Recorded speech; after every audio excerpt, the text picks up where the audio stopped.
Magandang hapon. Narito ang pinakahuli sa lagay ng ating panahon ngayong araw ng Linggo, May 18, 2025. Narito ang ating latest satellite image kung saan ang Intertropical Convergence Zone o ITCZ patuloy pa rin yung epekto sa Mindanao. Itong ITCZ ang salubungan ng hangin galing northern at southern hemisphere. Samantalang easterlies o yung mainit na hangin galing karagatang Pasipiko patuloy yung epekto sa nalalabing bahagi ng ating bansa. Para naman sa lagay ng panahon sa Mindanao, Eastern Visayas, pati na rin sa Palawan, asahan nga natin yung maulap na papawirin at mga kalat-kalat na pag-ulan, pagkidlat at pagkulog. Ito ay sanhi pa rin ng Intertropical Convergence Zone o ITCZ, samantalang sa Metro Manila at nalalabing bahagi ng ating bansa, inaasahan nga natin na patuloy pa rin yung mainit at maalinsangang panahon, umaga hanggang tanghali, at pagdating ng hapon, tumataas ang mga tsansa ng mga localized thunderstorms. Yung mga kasamahan natin sa Regional Services Division patuloy na maglalabas ng mga thunderstorm advisory, rainfall advisory o hindi kaya heavy rainfall warning kung kinakailangan. Sa kasalukuyan rin nga ay wala tayong namomonitor na low pressure area or bagyo sa loob or malapit sa ating Philippine Area of Responsibility. Para naman sa lagay ng ating panahon bukas, inaasahan natin patuloy pa rin magpapaulan ng ITCZ sa Palawan area. At sa Metro Manila at nalalabing bahagi ng Luzon, patuloy pa nga rin ang fair weather conditions at may mga thunderstorms, lalo na tuwing hapon at gabi. Agwat ang temperatura bukas sa Metro Manila ay 25 to 34 degrees Celsius. 25 to 34 degrees Celsius sa Tugigaraw at Lawag. Sa Baguio naman ay 18 to 26 degrees Celsius. Sa Tagaytay ay 24 to 32 degrees Celsius at 26 to 33 degrees Celsius naman sa May Legazpi. Agwat ang temperatura bukas sa Puerto Princesa ay 25 to 32 degrees Celsius at 26 to 33 degrees Celsius naman sa May Kalayaan Islands. Para naman sa lagay ng panahon bukas sa May Visayas at Mindanao, asahan natin na patuloy pa rin magpapaulan ng ITCZ sa Mindanao pati na rin sa may silangang bahagi ng Visayas.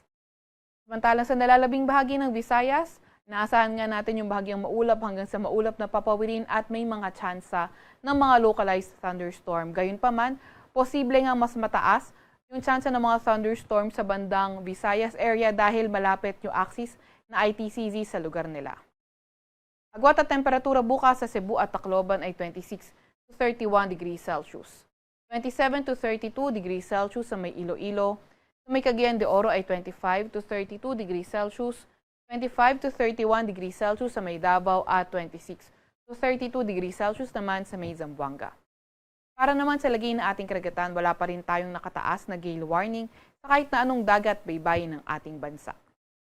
Para sa 3-day weather outlook ng mga pangunahing syudad sa ating bansa, nakikita nga natin sa Metro Manila, Baguio City, Legazpi City at malaking bahagi ng Luzon, magpapatuloy ang fair weather conditions na may mga tsansa lamang ng mga localized thunderstorms. Although nakikita natin sa Palawan area, Tuesday to Thursday, posible pa nga rin na maging maulan. Agwat ang temperatura sa Metro Manila maglalarong mula 24 to 34 degrees Celsius. 17 to 26 degrees Celsius sa may Baguio at 25 to 34 degrees Celsius naman sa may Legazpi. Para sa mga pangunahing syudad sa may Visayas area, simulan natin sa Tacloban, pati na rin sa silangang bahagi ng Visayas, Tuesday until Wednesday, posibleng maging maulan at nakikita nga natin yung pagbuti ng panahon pagdating ng Thursday. Although sa Metro Cebu, Iloilo City at nalalabing bahagi ng Visayas, Tuesday until Thursday, nakita natin na posible pa nga rin magpatuloy yung mga tsansa, yung fair weather conditions with chances of localized thunderstorms. Gayunpaman, posible nga mas mataas yung mga tsansa ng thunderstorm, lalo na sa Visayas dahil may kalapitan yung axis ng ITCZ. Agwat ang temperatura sa Metro Cebu maglalaro mula 25 to 32 degrees Celsius.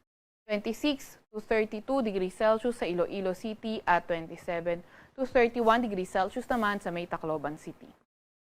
Para naman sa Mindanao, mga pangunahing syudad, nakikita natin sa may Zamboanga City, patuloy pa nga rin na posibleng maging maulan. Ito ay sa may Zamboanga City, pati na rin sa may Kanluran at timog na bahagi ng Mindanao area. Although sa Metro Davao at Cagayan de Oro and the rest of Mindanao area, until Tuesday, posibleng maging maulan pero ang pagbuti ng panahon pagdating ng Thursday.